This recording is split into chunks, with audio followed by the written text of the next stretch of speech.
We've plumbed the depths of GM communication hell and some good people who saved the entire process by the sound of it. We obviously have this Bolt EUV in the driveway now. What do you like about the car? One of the phone calls that I made for the manufacturer's swap was to a representative that kind of outlined what would happen, you know, because now I decided to go with a swap. I wouldn't be interested in a non-EV vehicle. General Motors manufactured, and she said 2,000 Bolt EVs and EUVs, 2022s, in November or the end of October or something last year. And I'll always remember this. She said they're being held in a secure location, whatever that means. If you decide to pursue the swap, you're going to go to the dealer. They're going to show you the list of available Bolt EVs and EUVs. And if there's one there that you're interested in, they'll tag it for you.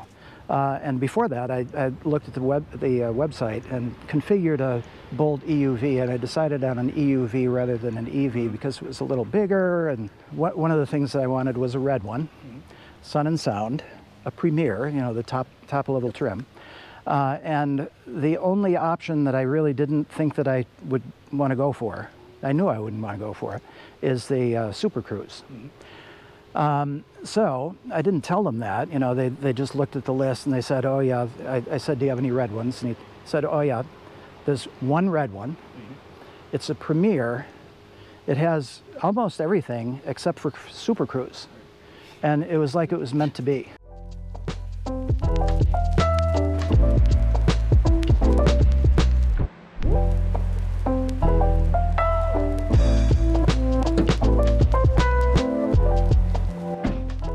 Something built up, so I bought some rodent repellent. I have a little bag hanging here. That seems to have done the trick. There's more space here than in the 2020 because the hood line is a little higher. We have that little space underneath the floor in the back, which is, you know, if I remember to use it, it's very useful.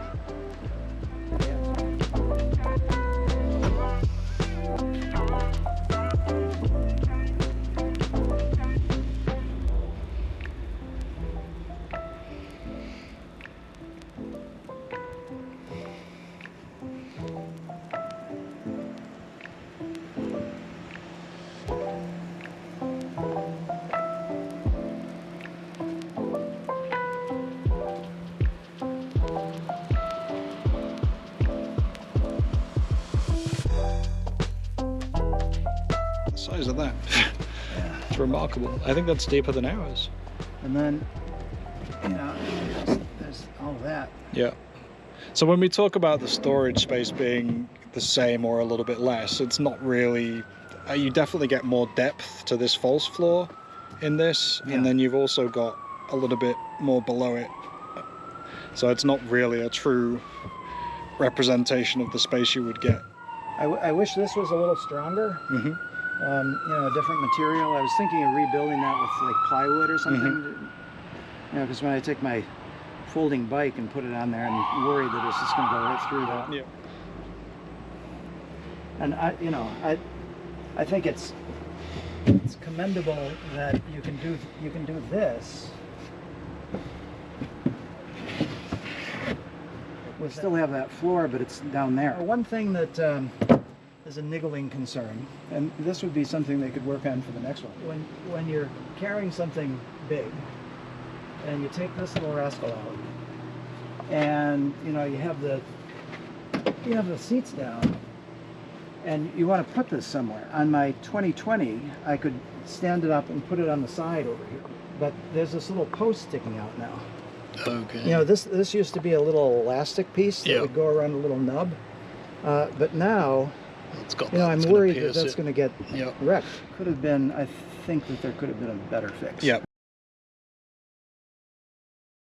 That the back seat, the sculpting is, if you can take a look up here, you know, and I'm 6'1" on a good day, and you know, there's plenty of room. This is where I have my seat. There's a windshield cover here, but you know, this is just very comfortable knee room. And then they did this little sculpting up here. I don't know if you know, it has a rather severe, you can see it kind of going dip. You know, the roof line is thinner here or something. Ventilated seats. So, right. you know, not only heated seats, and being a 2022, it has heated rear seats. Yep. But the ventilated seats, I was surprised at how nice that is.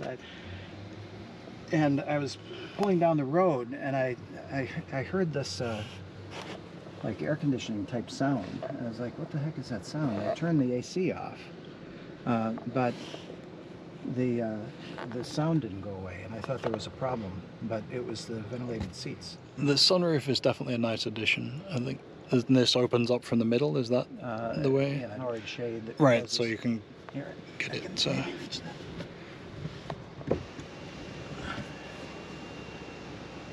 Yep. So that is a nice addition that the EUV kind of stands out with, right? Because I don't think that's available on any of the EV Correct. versions. But everything else here feels kind of similar. I mean, you've definitely got, I can feel more leg space for the limited amount of time that I spend in the back there. And obviously the center console, there's a lot more going on in there than I thought. That is actually quite something I didn't realize. The navigation, the apps, all that kind of stuff, they've definitely made some strides forward on the software. So that's an interesting thing to see.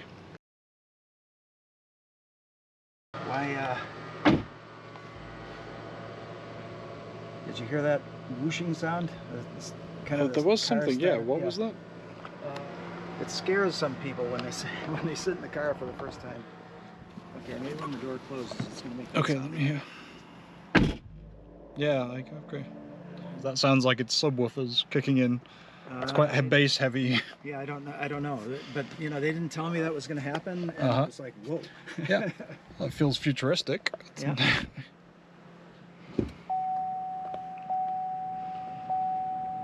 But except the time, and that was one of my niggling things. Like, what time is the car? Steering wheel has the low, the kind of slightly cut off. Yeah.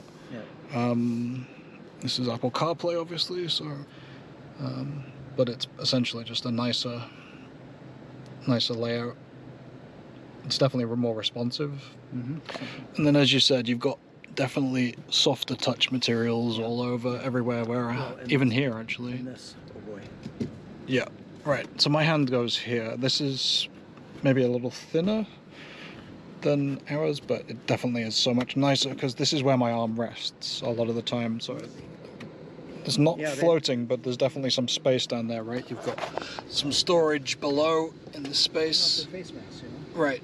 And hand sanitizer. God, I've seen a lot of stuff. You know, somebody had on one of the forums that they had a net on the driver's side, and they had their dog in there. Okay. You know, it was a little cubby.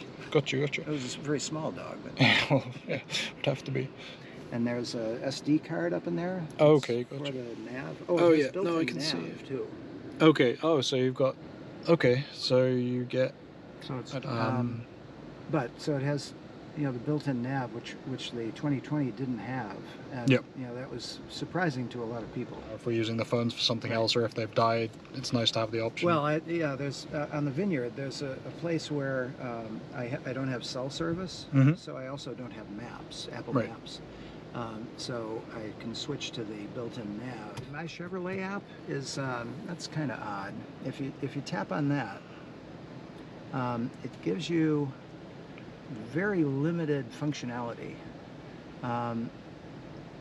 unless you have an OnStar subscription.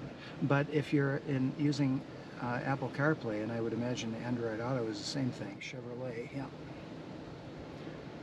everything you'd want without an OnStar subscription.